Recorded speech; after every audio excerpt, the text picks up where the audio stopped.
I'm Sarah from Creative Ramblings, and you're watching Hometalk. For this project, we are going to use 4 pool noodles and some yarn to create a gorgeous piece of wall art. We're gonna grab 1 noodle and our first color of yarn. And we're gonna start by just putting a little hot glue on the inside, securing the yarn right on the inside there, and then just wrapping the yarn around the noodle. You can use a little bit of hot glue along the way to tack it in place. So now that we've got it started here, we can just start wrapping. And we want to keep the yarn pretty close together. So as we go around, you can kind of push it down and just continue wrapping all the way down to the noodle until we fill the whole thing. So we end this the same way we started, with just a little bit of hot glue right here. For this next step, I've got 2 stacks of big, heavy books. You could use bricks or rocks for this part, but this is gonna help us shape this pool noodle into a rainbow. So, just gonna hold it there for now. Then we're gonna take the next noodle, which isn't wrapped in yarn yet, and place it inside this first one. Because you'll notice that this noodle doesn't need to be as long. So I'm just gonna grab a Sharpie, they're flush on this end, and I'm just gonna draw a line where I need to cut off the next color. And then I can measure out the next color right away. It's helpful to do this before wrapping it in yarn. It's gonna be a lot easier.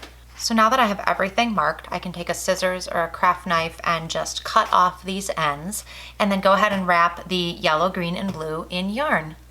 Now that everything is covered in yarn, it's time to start turning these pool noodles into a rainbow. So this time we're gonna start with the 2 innermost pieces.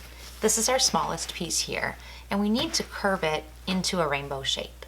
So we're gonna have a couple tools that help us do that. You're gonna need 2 zip ties and a handful of bamboo skewers that are sharp on one end. We're gonna curve this into that rainbow shape, and you can use those heavy books again to hold it in place.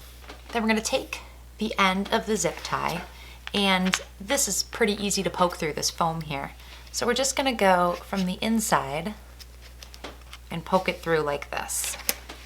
So we're gonna join these 2 ends together and these 2 ends together. So I've got this one all in place. Now I'm gonna add the other noodles. So I'm just gonna push my books away a little bit and add the green, and then the yellow, and finally the pink. We're going to use these bamboo skewers to hold everything together.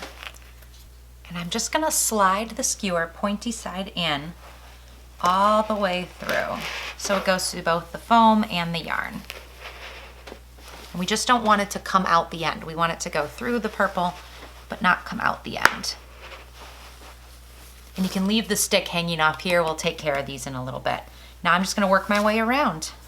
Okay, we've got them all the way around. Just one last one right up here.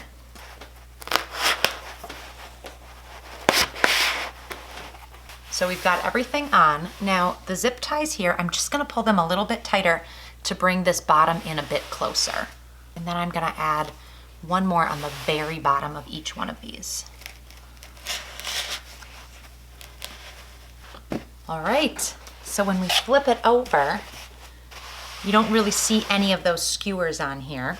If we do, like this one sticks up a little bit here, I can pull this out and angle it in a little bit differently so that we don't see it as much. So tweak that as you need to. And then we're gonna take a clippers or a wire cutter and just snip these off. All right, our arches for our rainbow are done, and now we need to cover up this bottom part here. So we are gonna create some clouds. I've got a couple pieces of cardboard here, and we're just gonna sketch out some cloud shapes. And then we can cut this out using a craft knife. So we've got 2 clouds cut out here, and I'm going to paint them with a metallic white paint. If you want to make this even easier, you can cut these out of white foam board and then you wouldn't need to paint them. The metallic paint though is going to add a nice shine and a nice piece of interest to the bottom of our rainbow. So our clouds are all dry, And all we're going to do to attach these is just set them right on top, kind of position them where we want them here. And we're just going to hot glue right under here to the yarn and the noodles underneath. And when this is hanging on a wall, you are not gonna see any of this. So if I flip this over, the best way to hang it is just gonna be to loop a piece of yarn through one of these skewers here, and we can go hang this up on the wall. This yarn rainbow makes a beautiful statement in my craft room. I love the color that it adds. I hope you're inspired to go grab some pool noodles and some yarn and create your own rainbow for your home. Thanks so much for watching. We'll see you next time. Bye-bye.